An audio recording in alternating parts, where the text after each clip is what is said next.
leg is forward, okay? This hand is gonna be up. Last night we were here. Today I want you here. And the reason is because we have the gi to help us. No gi, we have to be here.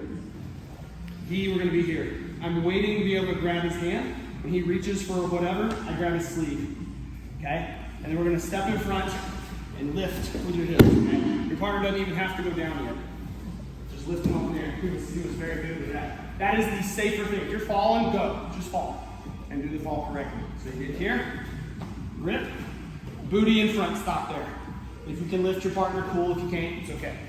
Does that make sense? So. This is the throw we're going to do. Right? I'm tossing it. You get here.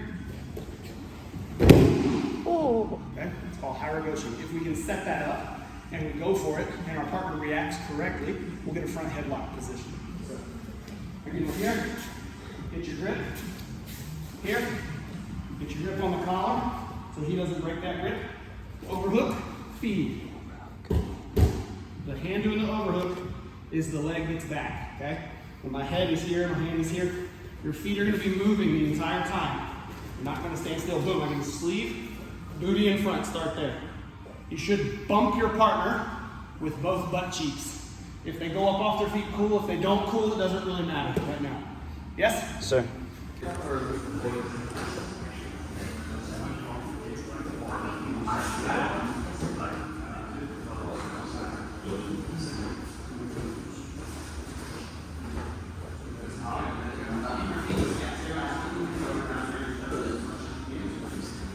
Time breaking that grip. That's why I want this down here. Pull it in, get the overhook, get the collar, okay?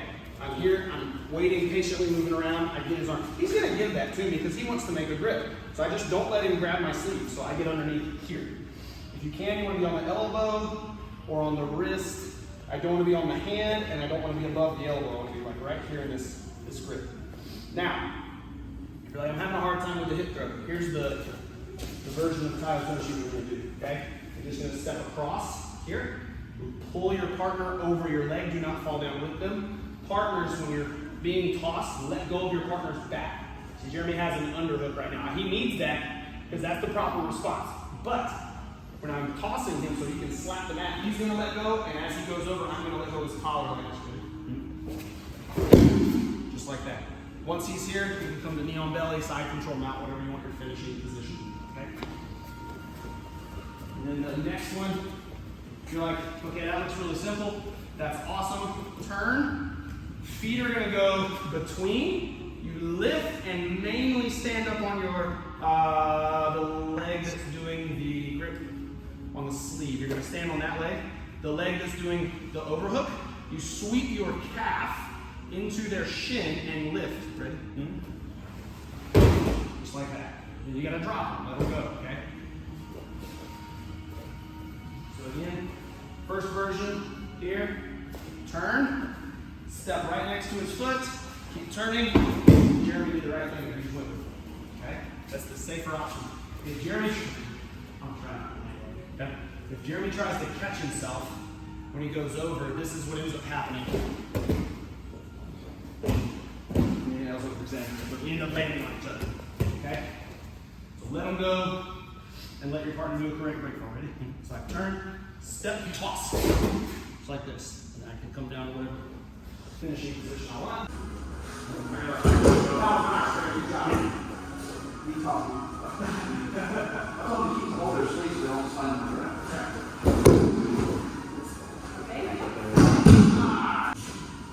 When I toss in, Willie, I'm going to toss your feet. If you're here and your feet are facing this way, you're going to have to use a lot of your upper body to throw your partner. Turn your feet so your lunge is facing perpendicular to your partner. And when they go over, pull up on their sleeve so their head doesn't hit the floor. That's why you can, it's kind of mean, but it's also safe for your partner. You're keeping their head off the floor, which is taking care of your partner. But this is something really hard, and that is what's mean. Okay, so as you're pulling up on the sleeve, plan to go knee on belly. They're going to run into your knee. So you're taking care of your partner to not injure them, but you're giving them a really sucky position to deal with. Does that make sense? So that's what we should do. Okay? Work again, not here, here, and they go over. You're going to straighten, and then get your butt in, scoop. Here we go. 1, 2, 3.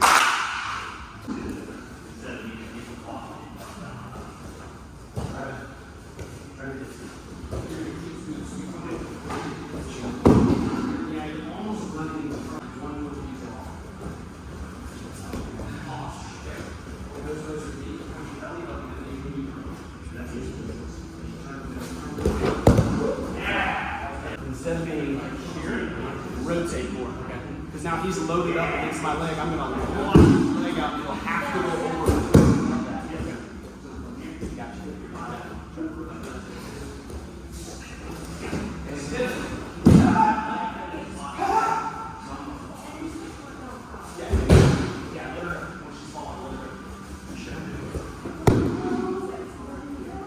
This is like opposite of what we did last night. Last night we did the snap down to a single leg. Today we're doing hip toss to a snap down or a front headlock position. So I'm getting this because for Jantz to deal with this throw, what are his hips going to do? Well, they're going to get lower than mine. Yeah, they got to drop. If his hips stay up this high and I'm able to get my hips lower, I'm going to toss him all day, whether it's with Tayotoshi or my hip toss. So Jantz is going to lower his base. But when he lowers his base, he's also going to be posturing because he wants to keep a good grip on me. Okay? So when you see your partner start to back their feet up and lower their base, you're going to take the arm that was going for this sleeve when he does it, and you're going to go over their head, just like this. Okay? And then you're just going to bring them down to the floor. When you bring them down to the floor, back your knees up so you don't put your face on your knee. Yes? Sir. Watch again. So we're here. I'm making it look like I might even tap his knee, so he starts backing his legs up and posture. Sorry. I get over his neck, down on my toes, going back up, pulling down the neck sprawl, just like this. From there, your finishing position can be your own game, whatever you want. If you're like, I like the front headlock position, throw on a guillotine. If you're like, I want to go to the back and take the back, cool, take the back. If you just want to roll them over to side control, there's many different ways to do the end results that we want for our own games.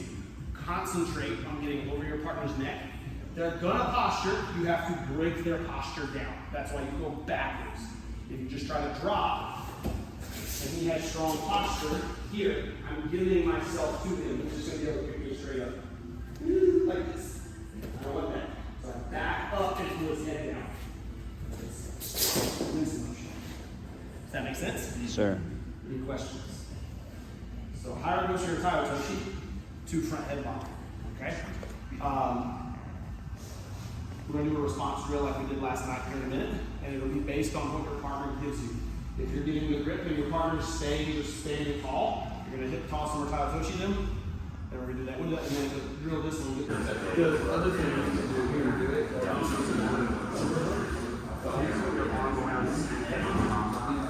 Really heavy grip. So arm pit onto back. Okay, slow grip. That way you're not going to.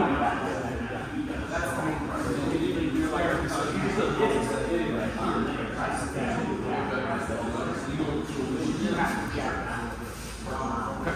Hey, what's up? You was ready early for the morning class.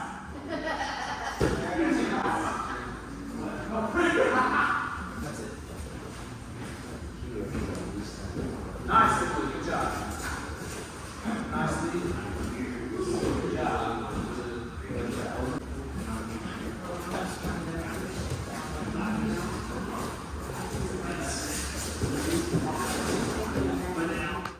So you get to here with your partner for free. They are going to determine what throw or position you're going to do. Okay? If Cody just stands here, I get Tayotoshi or Hiragoshi. If he bases and postures, then I go for his neck. Does that make sense? Sir. So you're just here moving with your partner, and if he's like, just kind of staying here with me, then he may be reaching for my collar or whatever. I get his sleeve. Now I can tossing. That's my rep. It would be his rep next. Does that make sense? Sir. It's a response drill, okay? There's no resistance. Your partner's either making you pick here A, Tayotoshi or Hiragoshi, or B, the front headlock position. Does that make sense? Yes, sir. Okay. So again, we're here. My overhook. He stands up. Boom. The response drill. He's not resisting. We're still drilling. You just have to react because you have the controllable position.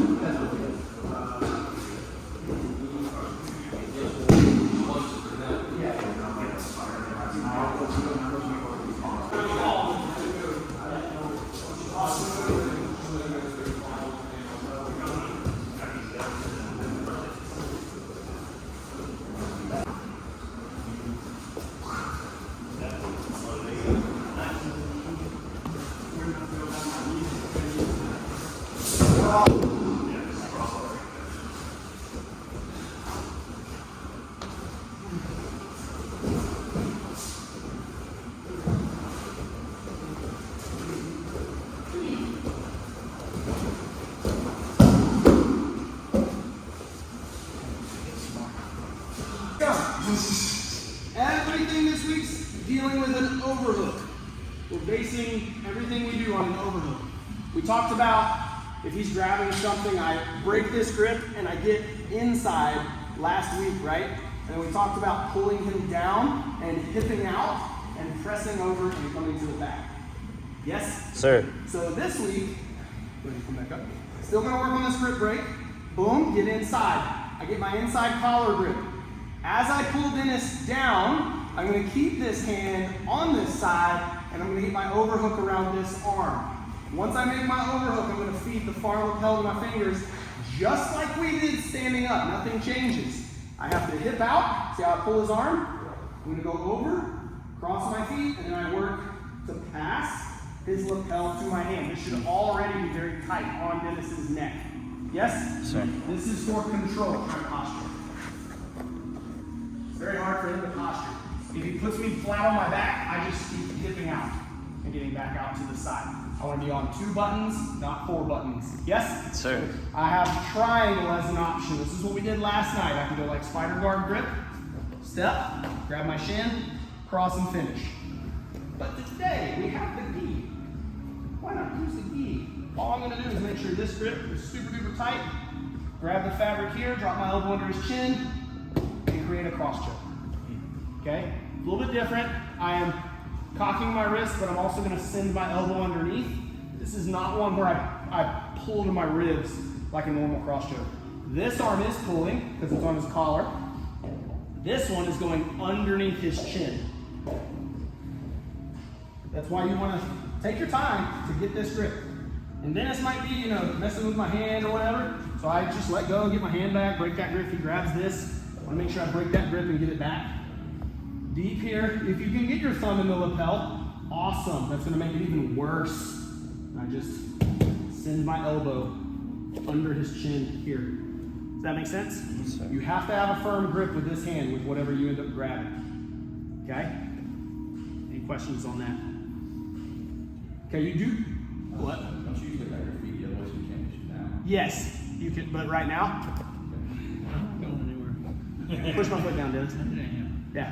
When I have that collar, it's very hard for him to reach back and actually have leverage to push it down. Okay. Would this be better if he's got me here? Yes. But here, I'm okay. I'm good. Boom. That's also, again, I talked about it last week. That's more for kimuras.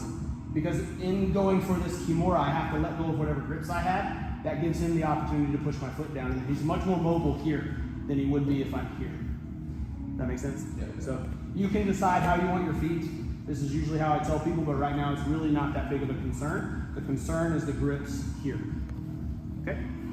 Any other questions? So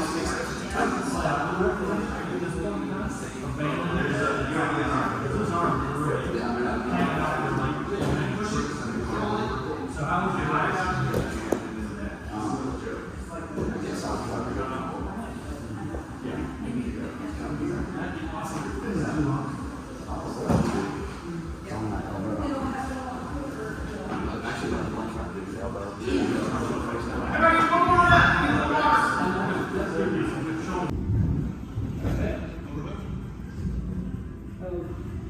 Feed the lapel.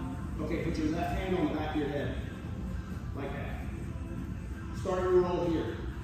Misty's job is to tap Emily. Emily's job is to pass Misty's guard.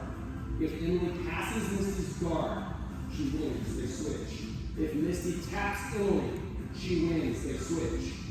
Misty has all submissions from this position available to her. Omoplatas, triangles, this cross choke, wrist locks, whatever you want to do from this position is available to you. You lose if you change guards. I want you to concentrate, zoom in on this position. Don't change guards. Don't go spider guard and choke guard. Stay there. If you do the triangle, you have to slip that leg over. So you're going to have to open your feet at different points in time, and that's fine. Don't change guards. Don't be tempted to go to half guard. Don't be tempted to go to open guard if your partner starts to stand up to pass. Pull back now. Control them here. Closed guard is a very dominant guard. You should keep someone there when you get them there. Does that make sense? My opinion, this is my opinion, and what I would use, if I get someone in closed guard, the only reason I'm going to open my guard to get an open guard is if they stand up. Because closed guard, when your partner starts to stand up, becomes less valuable. Okay? If they're on their knees, they're not passive. If they're on their knees and they're disentangled, they have to exert a lot of energy breaking grips, posturing, breaking the closed guard, and then passing. They're 3 steps deep before they can pass. Emily has to break that overhook. She has to posture. She has to then break the closed guard open, which is all going to be very challenging. You should tap your partner. If you don't tap your partner, they're probably going to pass. Does that make sense? Sure. You should be tapping your partner, okay? Partners on top, you are trying to pass. So let's say, go back there. Let's say Misty has a really light grip with this overhook, but out to the side.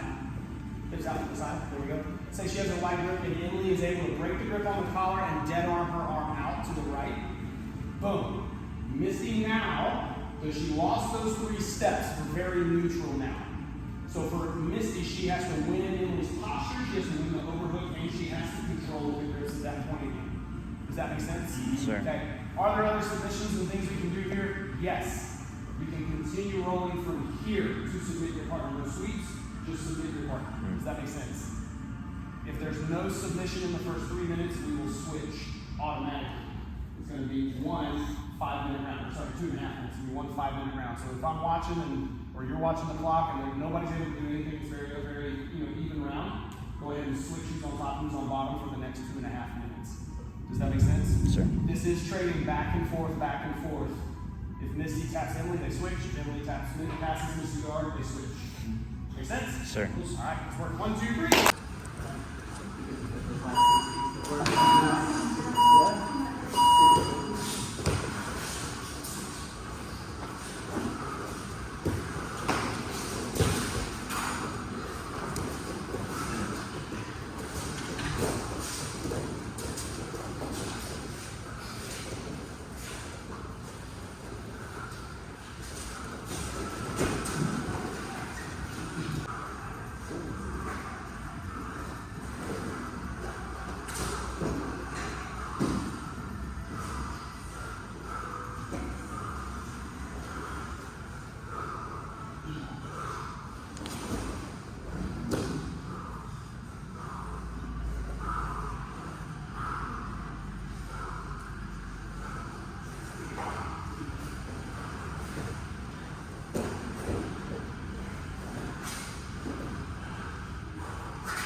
Waiting for the grips to die out. They just weren't. Well, almost wrist lock yourself.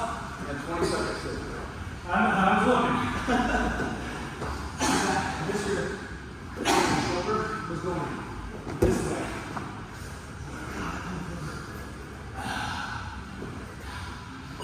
Yeah, but none of the stand up wore me out. As I was left defending from the ground. See, nothing's changed. How you feel? How's it going? Your danger is the choke. The arm is an inconvenience.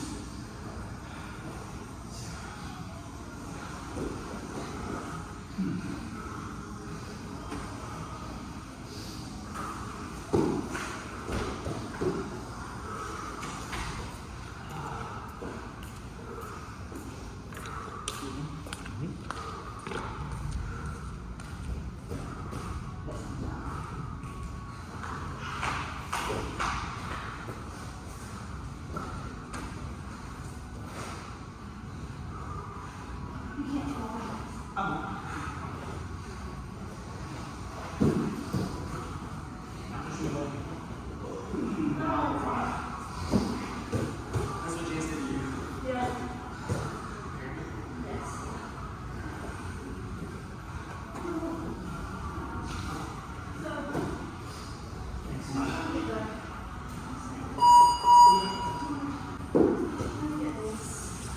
That's some really good movements. And positioning the first couple of minutes. You were staying with a really good base. You weren't leaving anything go over. So, top notch. Here. So tighten that up until you're holding that tightness in the entire arm. Generally, as we fatigue, we slip in our defenses. That's where like so. Your mind's not quite as sharp, your body's not quick to respond to threats. But the longer you can prolong your slippage, the better chance you're going to have of catching somebody else in the slippage.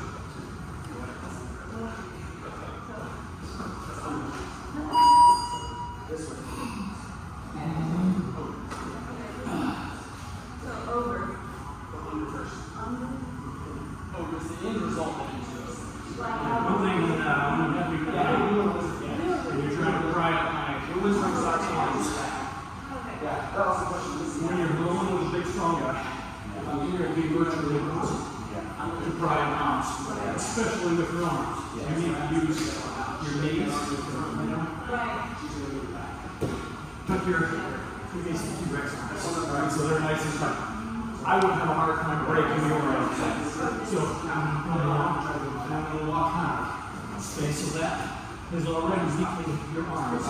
Then I'm going to work on getting a wrist behind an elbow and prying it to make it even weaker. If that isn't effective, and let's say I just can't, I'm going to start working a choke here. So you're going to have the choice of either moving your arms out of the power spot or getting choked. Right, it does. Especially because we were already here. We already kind of had it down there. Yeah, if you get good at some single arm chokes, they don't have to tap so much. Oh, great, they probably won't have to. But if they can flatten, make you have to defend, that opens up opportunities for you to either escape a position or to improve your arm position.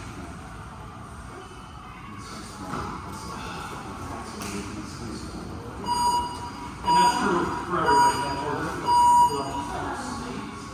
And that's what drilling is. Drilling and rolls, drilling and rolls.